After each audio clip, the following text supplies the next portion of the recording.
Buzz SA to all social media platforms. But before you find your own prince, you must kiss a lot of frogs. Ngicela ukukutshela kumuntu sengimlinde for 3 months athi yena ubelivela kwi-courtship. Lifike-ke ilanga, sifike kangqingetshe. Afike umuntu angifake uzankosi esandleni. Ngizame-ke nami ukuthi ngafreak out. Ngithi whoo! Ngidlale ngozankosi, uzowenzani wena uzankosi sebethe uqaxa esandleni esisodwa.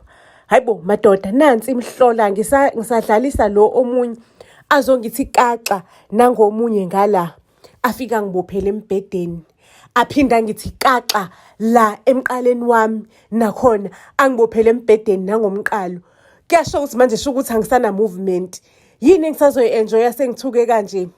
Aqhamukeke yena inkuzimalanga isigaqa ngamadolo isikrola iza kumina ithi sithandwa sami call my name ubani igama lami. Yo uvalo belingishaya ngithi sengikubone konke kodwa angizange ngakubona lokho. Ngithi sithandwa sami savelana saguquka isisu sami ngicela ungidedele ngiye toilet mase ngiyabuya siqala kabusha ungenze kahle ungibophe kahle.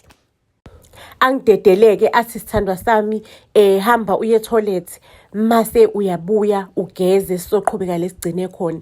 Ngicela ukukutshela ukuthi impahla zami ngoba the time ngikhumula wathi mangabe uhleni nami impahla uyidingi izinto nje zokuhlala esikhwameni wayifaka esikhwameni sami impahla zami ngavela nengadonsi isikhwama ngabaleka ngithi yini lengehlelayo ngathi galo yephuka. Mangabe ngithi ngiyaphuma eminyango ngingquzula komunye ubhuti angigqokile ngisho ngithi ngizogqoka ngendlela. Lo bhuti athuka ukuthi kwenzakalani angitshela ukuthi umuphi lo muntu lokujahayo ithini insizwa simthole njengamanje sidile naye ubani osaluntu nje abantu besifazane kule insuku ubani osenza iGBV. Ngithi mina hayi ungazi worry bhuti like I freaked out ngimchazela istory into eyenzekalile. Hayi lo bhuti athi ngicela uzama ukugqoka khona lana mina ngizokunikeza imali ngicela urequest i-Uber igoduka esekhaya but okwamanje ngizokugada la kuze kufike i-Uber. Ngabe ngiyakuhambisa ke kodwa nawe angifuni ukuthi uphinde uthuke ngcono urequestele wena i-Uber. Ayike ubhuti wabantu laqala lapho ukuthando lami naye. Ngangithi mengimbhekile ebusweni ngize ngibone phakathi enhlizweni yakhe hayi bengimuzwa ngaphakathi bengimthanda kakhulu. Beyangasiwo ke umuntu wase South Africa but beku brother he was my brother from Africa. So bengena inkinga futhi naloko because sabantu bandawonye ubani osanalonto ukuthi awusuyo wase South Africa or kuphi ayibu kahleni bu. Ake sithandaneke nomuntu wami sithandane kuvuthe uphondo kushunqa uphondo kube mnandi kube nje yami sesimuvile in together ngize ngikhulelweke thwahla isisu futhi nalapho kusamnandi sazwana uthando lethu lumnandi lishubile kushunqa amalangabi. Ayike ngimthole kumntwana ngithola umfana futhi lapha ejabulileni ubabazi igama lakhe uJoe ejabuleni uJoe ukuthi nginomntwana ngimtholela umntwana like happy nje ejabule kakhulu. Sisahleli kanjalo ke sayikhaphuli siwumndeni kuwom nje endlini sibe nenkinga ke nendawo esihlala kuyona. uJona angitshela ukuthi sithandwa sami ungawari ngale ndaba nalenkinga esibhekene nayo sizoyifuna enye indawo siyithole ezoba right for us ibe safety nje ibe ikwazi ukuthi iseve idingo zethu. Like uJoe bekayindoda sweet engiprovidayo engenzela zonke izinto in such a way that bekathi nje yena akafuni umuntu othandana naye ahlukumezeke or akafuni ukuthi ahlupheke. So mina bengine side lami ibusiness lami elincane ebengilenza online kodwa ngamtsheni ngalo uJoe like ngangimfihlela ngalo because like he was providing everything. Ubezovela nangibuza ukuthi uswela ngani but uswelani but iqiniso lithi ungamtrust umuntu because bengacabanga ukuthi uJoe angangiyeka bengazange ngacabanga lokho because bezizwana imphefumulo yethu bengathi imphefumulo owodwa besicabanga alike besenza alike bengimuzwa ngaphakathi bengimuzwa ekhaleni into ebengicabanga ukuthi mangase nje mhlambe ngelinye ilanga avuke ayibuyele ekhaya kubo ngiyokwenza njani. uJoe esafuna indawo yokuhlala kanjalo athola icall from ubhuti wakhe. ubhuti wakhe athi yazi ukuthini Jo ngoba une-problem nendawo yokuhlala. Ngicabanga ukuthi uze sizohlala lana together sibe yifamily. Sibe umndeni mani, angisho nami ngihlala nomuntu wami nawe uhlala nomuntu wakho. Asizeni mani sihlale sonke kube mnandi. Kunendawo engiyibonile mina laphayana, like le ndawo le inkulu kakhulu. So angeke ngikwazi ukuthi ngimuve kuyona mina ngedwa. Because ifuna irent eningi, sizohlanganiselana irent. Ayike indawo yakhona vele yinhle mangabe besisendela iy'thombe. uJona-ke angitshele ukuthi sizohamba siyohlala nabo bayifamily. Even though benginaloko nje ukuthi sesiyohlala nenye indoda nomunye umfazi, kodwa ngiphinde ngithi man, it's a big house futhi it's a family. Kuzoba mnandi man, uJo uzoba happy ebona umndeni wakhe lana. Kuzoba mnandi man. Yes sis, ngigudluza uvalo, ngigudluza idoubt. Ayike sipakisheke manje, sesiyapakisha-ke manje, siyathutha. Sithutha siyaphi? Sesiyohlala nefamily yakaJo emzini esithabathabeni somuzi. Sifike-ke esithabathabeni, sesiyahlala-ke su-4. Amakhaphuli nabantwana bethu. Mina nginomntwana omdala womfana, masebe umntwana omncane leyo engimzaliswe uJo, which means nginabantwana abawu-2. Ayike sihlale-ke lana kube mnandi nje, nale family nayo welcoming, nathi sizame by all means to be warm to them. Ngize ngigcine senguchomi nalo girl umfazi wabhuti kaJo, sigcine sesizwana nje vele sesi-close kakhulu. Kube mnandi, zimkhiphe imporome basikhiphe nje, kube mnandi. Ngibona ukuthi life is beautiful, like ngiphila kwamanye ama-levels, ngiphila kwamanye amazinga. Life is beautiful, kumnandi. Ayike mangabe sisaphila-ke kumnandi kanjalo, ngelinye ilanga uJo kade engikhiphile engiyise spa. Ngithi ngiyabuya la endlini, ngisangaphandla ngakangeni, ngifice nje kunomsindo. Ubhuti kaJo uthethisa uJo, bayalwa kahle.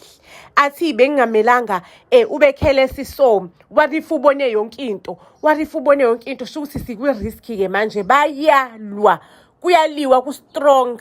Ngivelane ngidecide ukuthi angangena ngibanikeze ispace, ngiphume ngihambe, ngenze kathi nje angizange ngabuya. Ngiyibuyele ngey'khathi zami, late sengiyibuyela ngey'khathi zami.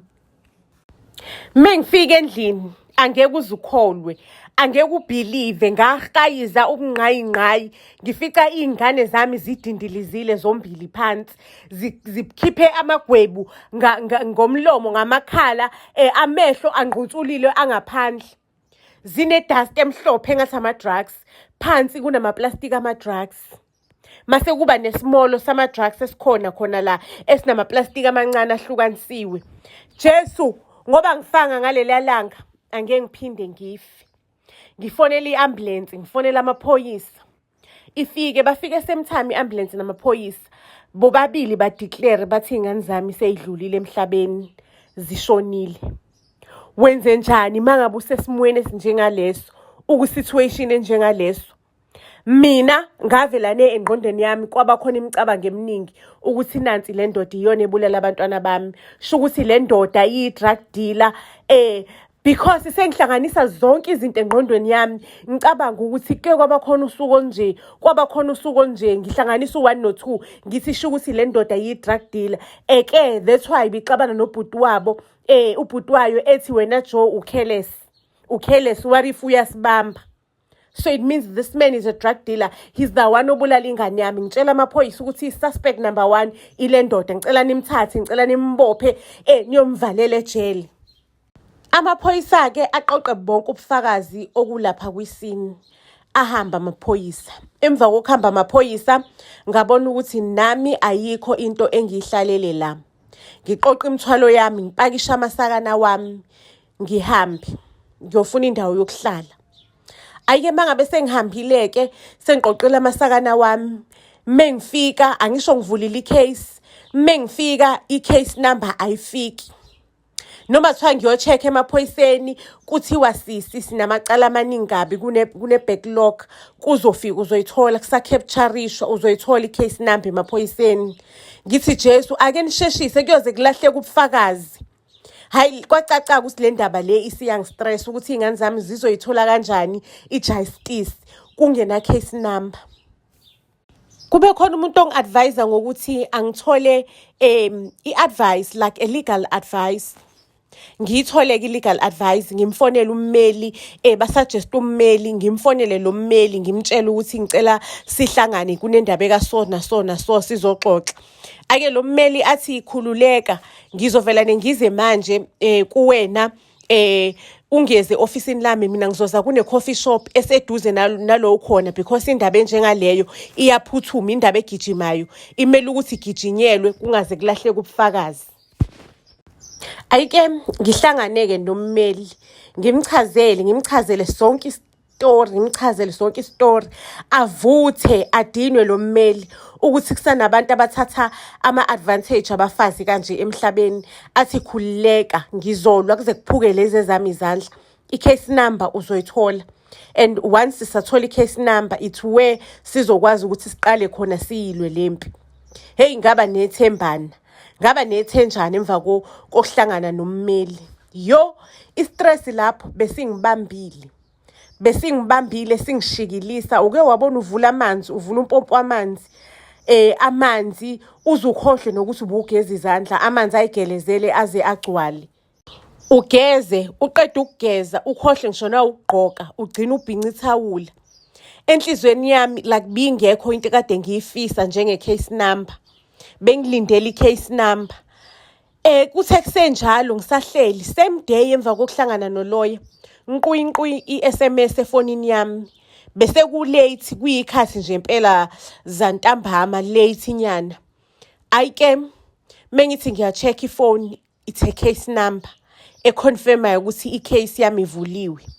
Lo lawyer mangabe ngimtexta ngimtshela ukuthi hayi sengiyitholile i-case number, kodwa ngaze ngayithola late bo, kanti amaphoyisa ayasebenza yini nasebusuku so ukuvula amacala, ngoba ngitshela ukuthi mhlawumbe baya-register amacala laba abasebenza emini baya-capturisha. Athi hayi khululeka, uhulumeni usebenza 24/7, khululeka wena njengoba usune-case number-ke sesizoqala le mpi siyilwe macala. Ibisinkulu-ke imali esengiyikhiphile before ngihlangane neloya. Ngiphinde ngikhokhile imali yesibili-ke manje. Sihlanganeke neloya sizodiscussa a way forward. Ayike iloya ingitshela ukuthi isa-investigator, ingitshela ukuthi lo muntu wami wi-drug dealer el-dangerous, yena nobhuti wakhe bangcolile kanje, ikhiphe indaba zakhe ebekade mina ezinye ngingazazi. Kodwa mangabe le loya isisho kuvelane kuhlangana ukuthi ya labantu laba ababhizi bama-drug dealer atop. Again, third meeting sihlanganeke neloya futhi sizongi-update ukuthi kwenzakalani. Ingitshele-ke iloya yami, ingitshela ukuthi-ke lalela-ke manje icala i-date yokuthi siye court isikhona, anginikeze iphepha lokuye court. Athi nanti iphepha uyadingakala e-court ngosuku olukuthi nokuthi. Kodwa mina ngengize ngik-advise ukuthi uhambe uye court.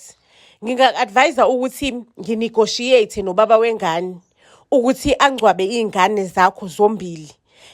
Mase uyamove on, ube ne-peace man, iy'ngane ey'shonile ngey'sabuya, because abukho enough ufakazi obukhona.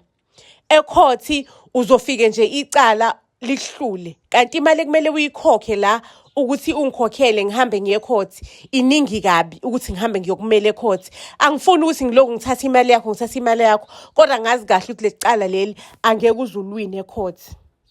Ivela ningidine nje le ndaba yalo mmeli ukuthi mina ngizomthemba kanjani mangabe edismissa icala lingakangene ecourt. Afuna ukuthi mina ngihluleke without a fight. Ngimtshele ngithi mina ubufakazi obulaphayana buningi kabi. Amaphoyisa athi kuzothathwa ama-fingerprints akula ama-drugs, and ngine-sure ukuthi lo ma-fingerprints iwona azolidela to umbulali. Ngine-sure ukuthi kuyotholakala ama-fingerprints endoda yami nobhuti wayo.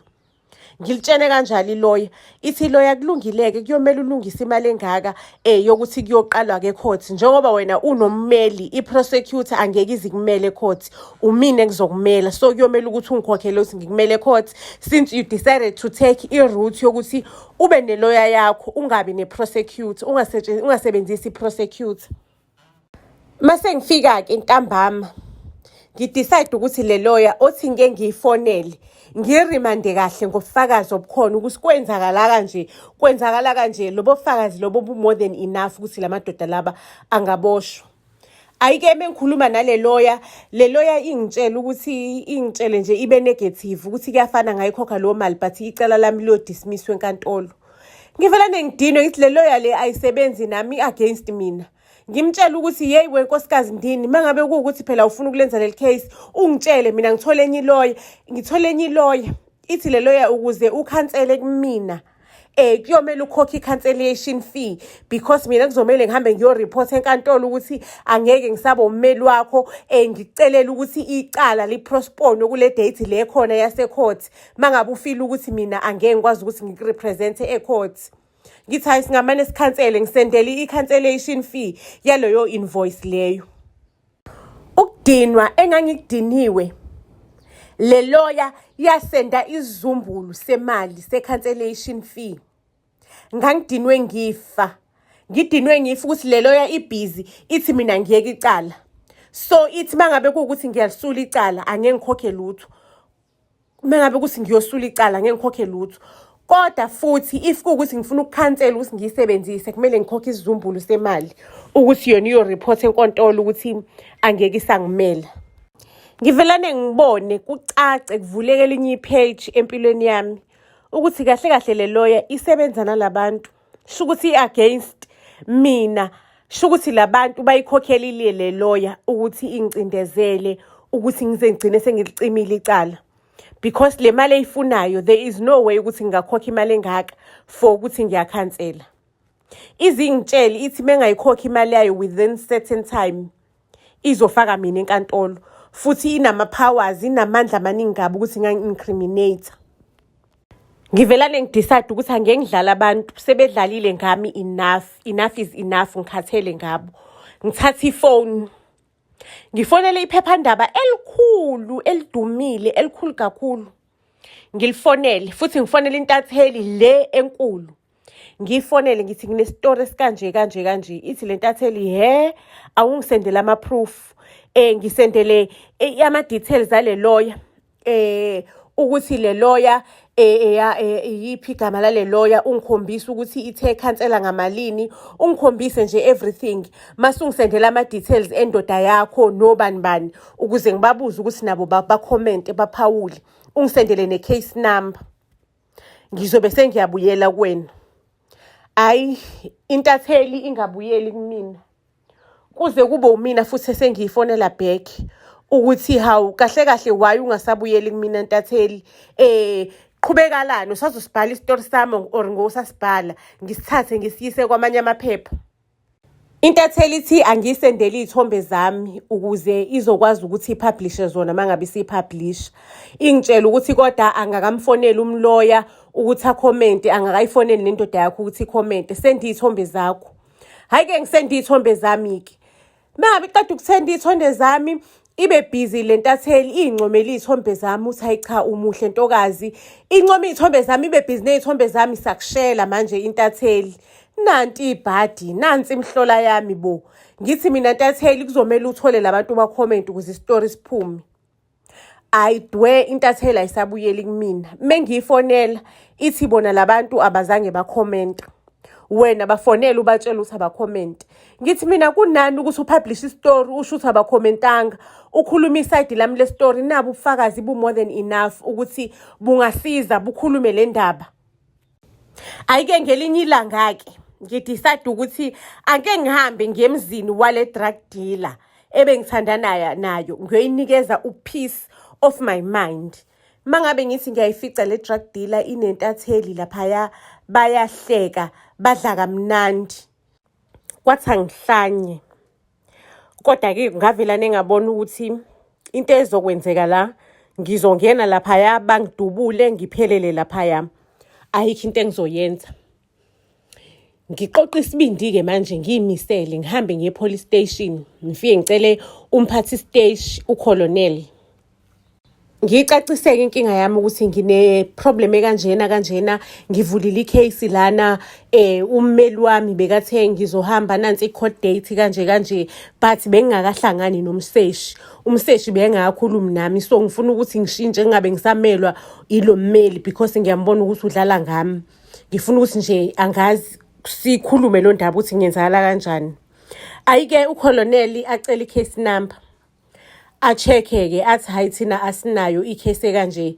Ayikho icala, alikho icala elike lavulelwa wena ngawe. Le case number exist. Ayikho la e-police station yethu. Ngidideke okokuqala kokugcina ukuthi into engizoyithini-ke le. Into ezokwenziwa njani-ke mangabe isinje. Athi ukoloneli ungalivula icala futhi kodwa akusizi mangabe kuwukuthi ubufakazi abusekho. Kodwa it's fine if you want justice ungalivula icala again. But sizodinga ukuthi sithole i-evidence and isina isekho isikliniwe, so i-evidence sizoyithola kuphi. Ngabuyela ekhaya ngakhala ukuthi yaze yabola i-country, yaze yamoshakala i-country. Indaba ezothiwani, indaba ezoriphothwa kuphi, indaba ebikwa kuphi mangabe sekunje. Ngakhala ukuthi justice for abantwana bami ayitholakalanga. Buzz SA to all social media platforms sizoyibeka lapho kwanamhlanje. Mase siyacela ukuthi uhambe uyosubscribe lapha ku-YouTube channel yethu Buzz SA, siyanthanda kakhulu.